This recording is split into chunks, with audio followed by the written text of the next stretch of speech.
Hey folks, if you have a new Apple Watch, your watch came with one band and now you're looking for different colors and different styles.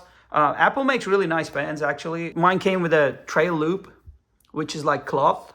I don't think the other ones give you that flexibility. Trail loop is one of the best to adjust how tight you want your watch or how loose. They're flexed, nice feeling, all that, but the problem is they get wet and then they don't dry. If I'm wearing my watch daily, I'm okay when I'm outdoors. It can get wet, but I don't like going around with a band that doesn't dry for like 30 minutes.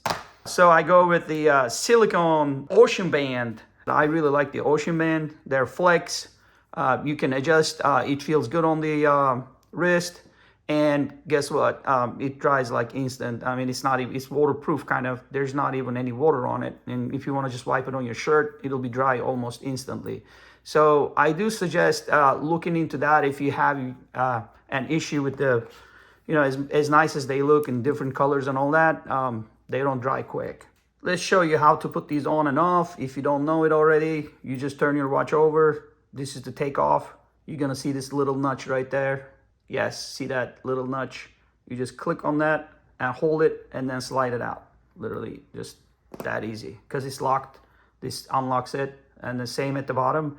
You just see that notch right there. I click on that, hold it, and slide it out. It's that easy. So if you want to put one on these, all you do is, without even pressing any button, boom, it's in there, locked. See? It was that easy. It doesn't take much. So to take it off, again, you have to press it, hold it, and then slide it out. It's that easy.